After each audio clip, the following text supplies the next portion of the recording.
everyone, I'm back again with my final mending tutorial, and this one is actually about fixing a hole. So I have this great jacket. This is actually my cross-country skiing jacket. It's like my outdoor winter sports jacket. It's perfect because it's lightweight and you can layer a lot with it. It's actually specifically for that. The sleeves are knit, so the center is like a quilted and then the sleeves are knit. And somehow I snagged my sleeve. So you can see a little snag hole right there. And it's totally all still there. It's just snagged. Now, if I was to like stitch it closed, which I could, it would pucker and it would lay funny. So I don't really want to do it that way.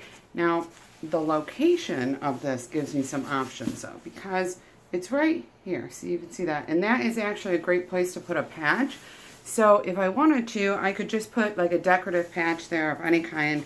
But I am actually not wanting a patch and I want to close that hole. So I am going to use this product right here.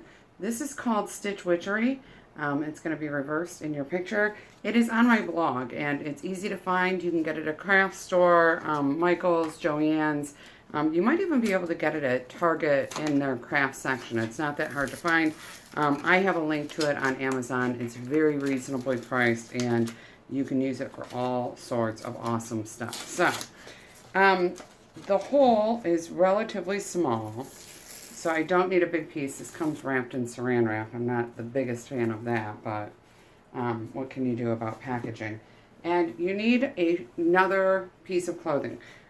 This is one of my kids' old t-shirts. So it was in the Salvation Army bin, and we're actually going to make a t-shirt bag out of it for a different tutorial. So I thought, you know what, why not just use some of the scrap fabric from that?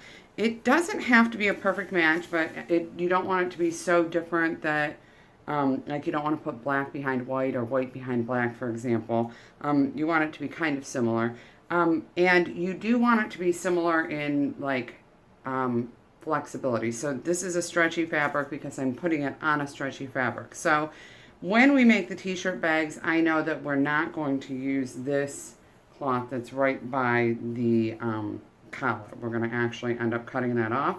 So I am just going to take my scissors here and I'm going to cut just a little square piece. Big enough to cover that little hole,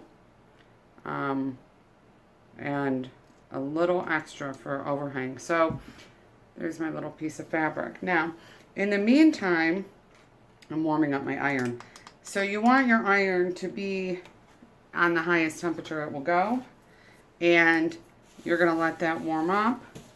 You're going to flip your whatever you're working on inside out. So I've got my sleeve inside out here, and I can see where my little hole is.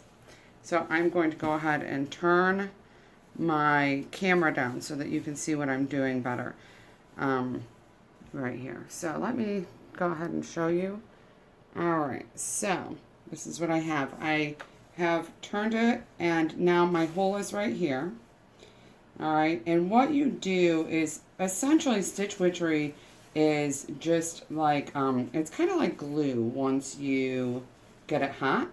So you're going to lay it nice and flat, and you want to bring that hole together so that so that the threads are touching each other.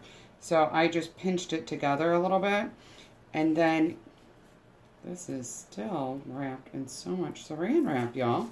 Okay, so then you're going to take a small piece of your Stitch Witchery. See, it's just, and I'm going to clip that off and make sure it's big enough to cover that hole. All right, so that's what I've got. And again, make sure that that hole is nice and closed up. You're going to take your Stitch Witchery, lay it on top of the hole, and then you want to lay your piece of fabric that you cut on top of the Stitch Witchery, just like that. And then you're just going to take your iron and hold it on there.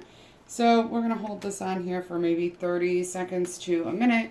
And once we have done that, the Stitch Witchery will have fused and we will have no more hole.